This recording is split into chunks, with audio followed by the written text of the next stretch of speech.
On se retrouve sur TV Finance en direct. La Bourse de Paris va démarrer sa séance et comme tous les lundis, on va s'intéresser au CAC avec vous. Mathieu Serron, bonjour. Bonjour Roselyne. Vous êtes, on le rappelle, trader pour compte propre. L'indice parisien a donc franchi un nouveau sommet vendredi soir après avoir tutoyé éphémèrement les 8200 points. Demain et mercredi, c'est la réunion du FOMC qui va focaliser toutes les attentions. Oui, en effet, les marchés poursuivent leur ascension avec toujours les mêmes ingrédients, un effet FOMO qui marche à fond et puis des investisseurs qui restent optimistes quant à une baisse des taux à venir, plutôt cet été. On parle de juin-juillet et donc à ce sujet-là, eh bien, la réunion, en effet, comme vous le disiez, de Jérôme Powell, enfin de la Fed avec le discours de Jérôme Powell mercredi seront scrutés de très très près. Le CAC, en effet, qui est passé au-dessus des 8200 points jeudi, vendredi, et qui est actuellement juste en dessous, avec 8 actions de l'indice qui ont réalisé de nouveaux plus hauts historiques: Air Liquide, Hermès, Schneider, Publicis, Safran, Airbus, Vinci et Silor. Les deux plus grosses pondérations, que sont LVMH et Total, sont à quelques encablures de leur plus haut historique. On est autour de 2-3% de ces niveaux-là. Et pour garder la tête froide dans ce genre de situation-là, il est intéressant de mettre en perspective la hausse du CAC et la réalité économique à ce que l'on constate. Et l'indice, quand on regarde de près l'indice, le PER de l'indice, il est de 15. Donc ça veut dire que l'indice se paie 15 fois ses bénéfices, ce qui est un petit peu en dessous de la moyenne des dernières années. Donc vous voyez, quand on essaie de se dire, est-ce qu'il y a encore du potentiel? Est-ce qu'on est éventuellement sur un plus haut? Quand on regarde ce chiffre-là, alors il n'est pas parfait, hein, puis c'est une estimation, mais un PER de 15 dans le contexte actuel laisse penser qu'il y a encore du potentiel. Alors, en ce début de semaine, on va être un petit peu plus prudent qu'à l'accoutumée, dans la mesure où vendredi, on a eu l'échéance, l'expiration des dérivés. Les pressions techniques ont donc considérablement diminué. Donc, c'est sûr que sur les premiers retracements, on va peut-être être un petit peu plus méfiant. Je vous donnerai les niveaux tout à l'heure. Ce que je voulais mettre en exergue aussi, c'est la divergence qu'il existe entre les grosses capitalisations et les autres, donc les petites et les moyennes capis.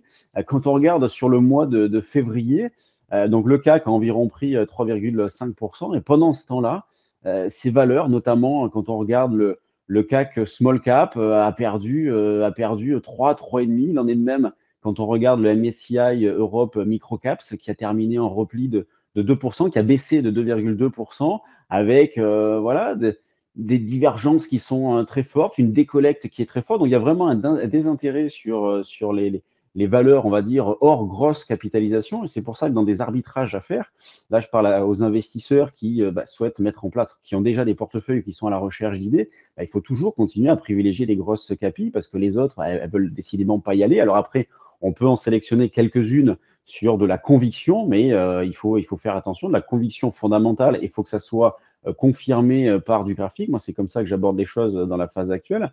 Donc, en termes de trading, comment aborder cette séance, cette semaine? Comme les précédentes, à savoir des achats sur repli à réaliser. Là, dans l'état actuel des choses, partant de 8200, 210, le plus proche niveau support se situe à 8180. Donc moi, je suis déjà placé sur ce niveau-là pour tenter un petit achat. Donc 8180 dans l'idée de viser justement un retour vers 8210, 8220. Pour ceux qui voudraient attendre un repli un petit peu plus important pour ouvrir un petit peu plus de potentiel, le support suivant se situe vers les 8155-60. Donc là, tous les niveaux que je vous donne sont sur le futur, échéance avril. Comme je le disais tout à l'heure, l'échéance de mars étant passée, donc là, c'est sur avril. Il y a environ 20 points d'écart entre l'indice et le futur actuellement. Et cet écart-là va diminuer, lié notamment aux dividendes, à commencer mercredi. Mercredi, on aura le dividende trimestriel sur Total. Donc, l'écart va diminuer avec un cash qui va tendre vers le contrat futur. Et dans la phase actuelle, ce qu'il faut avoir en tête, vous voyez, je disais, bon, il y a un petit peu de potentiel, mais c'est à partir de quel niveau, eh bien, ces scénarios-là seraient remis en question. Et c'est pas simple, hein, d'un point de vue aussi bien contextuel que graphique.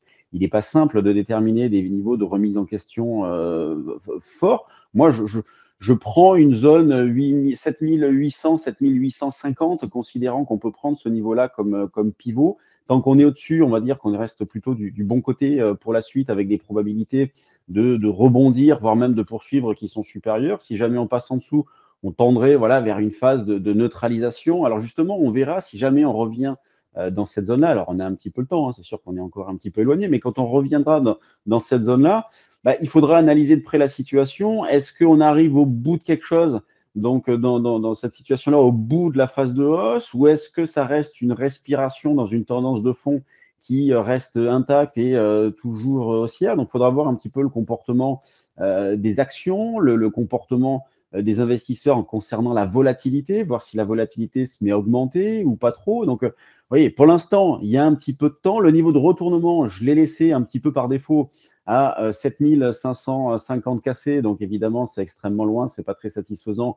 Mais le jeu va être justement de remonter ce niveau-là à pourquoi pas la zone des 7000, 7850. Donc, voilà un petit peu comment j'aborde cette semaine-là avec, voilà, on va dire pour ce matin, aujourd'hui, allez, éventuellement demain, un petit peu de méfiance, peut-être diminuer un petit peu les quantités, un petit peu moins insister sur les prises de position qu'on a pu le faire jusqu'à présent, dans la mesure où, voilà, comme je le disais tout à l'heure, les pressions techniques ont diminué suite à l'expiration des dérivés. Donc, on peut très bien avoir des petits trous d'air pour pas grand-chose. Mais sinon, sur le fond, la stratégie et l'approche restent identiques, avec, à court terme, des achats à privilégier sur repli. Et dans une optique moyen-long terme, eh bien, comme je le répète depuis des semaines, des mois, je pense qu'il faut rester investi, mais justement pour, si jamais les marchés reviennent en arrière et pour avoir un filet de sécurité, il faut se couvrir sur les options. La volatilité est en bas, ça ne coûte pas très très cher.